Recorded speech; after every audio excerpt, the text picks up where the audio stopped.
안녕하세요. 오늘 여러분과 함께 왜 그렇게 많은 사람들이 체중 감량에 어려움을 겪는지 그 근본적인 이유를 좀 파헤쳐 보려고 합니다.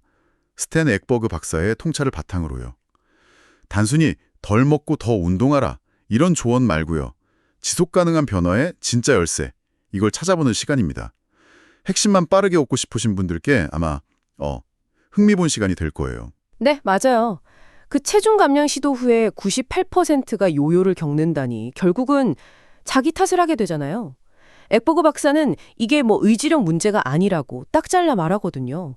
우리가 잘못된 정보, 잘못된 전력을 쓰고 있기 때문이라는 거죠. 문제의 본질을 봐야 한다. 네, 바로 그거죠. 와, 근데 첫 번째 통찰부터가 진짜 생각을 확 뒤집는데요. 다이어트를 멈춰라. 아니, 살 빼려면 다이어트 해야 하는 거 아닌가요?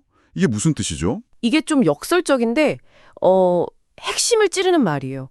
다이어트라는 말 자체가 시작이랑 끝이 있다는 거잖아요.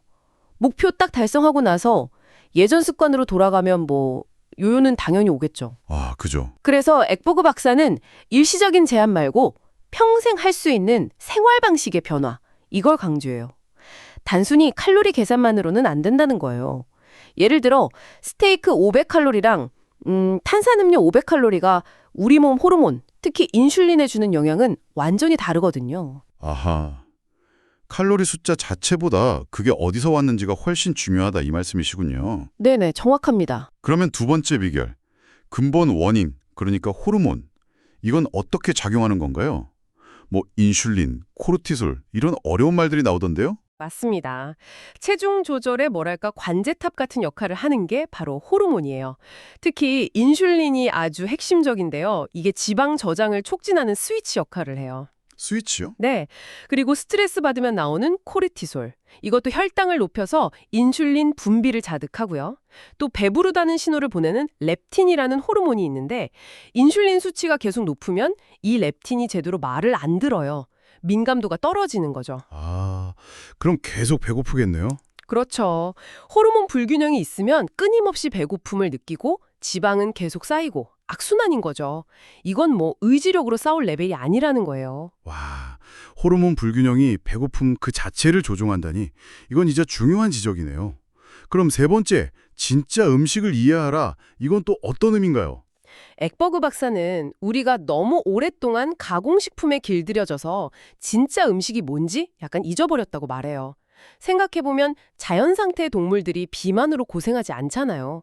자기 몸에 맞는 자연 그대로의 음식을 먹기 때문이죠. 아, 하긴 그러네요. 반면에 공장에서 막 만들어낸 음식들, 특히 설탕 이런 정제 탄수화물 반복인 것들, 이런 건 우리 몸의 그 섬세한 호르몬 균형 시스템을 완전히 교란시킨다는 거죠. 근데요, 박사가 저탄수화물 고지방 식단을 언급하던데 이거 약간 극단적으로 들릴 수도 있지 않을까요? 많은 사람들이 좀 그렇게 생각할 것 같은데? 네, 흔히 그렇게 생각하기 쉽죠. 저도 처음엔 좀 그랬고요. 근데 엑버그 박사는 오히려 지난 수십 년간 우리가 먹어온 그 고도로 가공된 식품들 있잖아요. 특히 80년대 이후 폭발적으로 늘어난 액상 과당 같은 거요. 그런 것들이야말로 인간에게 비정상적인 식단 아니었냐고 되묻는 거죠. 아, 관점을 바꾸면 그러네요. 네. 지방이 무조건 적이 아니라 오히려 우리 몸이 더 안정적으로 선호하는 에너지원일 수 있다는 거예요. 핵심은 자연에 가까운 거, 가공 덜 된 진짜 음식을 먹자는 거죠. 아, 네. 이해가 됩니다. 그럼 네 번째, 이제 구체적으로 뭘 해야 할까요? 행동 지침 좀 알려주시죠. 첫째는 설탕입니다. 특히 음료수나 과자, 빵 같은 가공식품에 숨어있는 설탕, 이걸 그냥 확 줄여야 해요. 극단적으로요. 엑버그 박사는 설탕을 거의 만악의 근원이라고 부를 정도로 경계하는데요. 만악의 근원. 네. 포도당은 혈당을 너무 빨리 올리고 과당은 간에서 바로 지방으로 바뀌어서 인슐린 저항성, 그러니까 인슐린이 잘 안 먹히는 상태를 만든다는 거예요. 농축된 형태가 문제인 거죠. 설탕 다음은 역시 가공된 탄수화물이군요. 빵, 면, 과자 이런 거겠죠? 네, 맞습니다. 흰 밀가루, 흰 쌀밥 같은 것들이요. 개인의 건강 상태나 목표에 따라 그냥 줄이는 것부터 시작할 수도 있고요. 아니면 좀 더 나아가서 저탄수화물 식단이나 아주 엄격하게는 케토제닉 식단까지도 고려해 볼 수 있어요. 근데 여기서 중요한 건 완벽하게 해야 한다 이게 아니고요. 꾸준히 할 수 있는 나만의 방식을 찾아가는 여정으로 생각하는 게 중요해요. 평생 할 거니까요. 아, 여정이다. 네. 운동이랑 스트레스 관리도 중요하다고 하던데요. 네, 운동 중요하죠. 근데 이게 단순히 칼로리 태우려고 하는 게 아니에요. 뇌 건강에도 좋고 호르몬 균형도 맞춰주고 또 혈액순환이나 해독에도 도움이 되거든요. 아, 그런 목적이군요. 네, 그리고 스트레스 관리, 명상 같은 거요. 이것도 코르티솔 수치를 안정시켜서 불필요한 인슐린 자극을 막는 데 도움이 되고요. 결국 신체적인 거, 화학적인 거, 감정적인 거 이걸 다 같이 봐야 한다는 거죠. 총체적으로. 자, 드디어 마지막 5번째 비결입니다.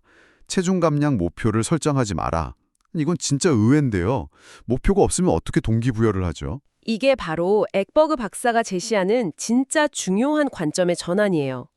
체중은 문제의 결과일 뿐이지 원인이 아니라는 거예요. 결과다. 네.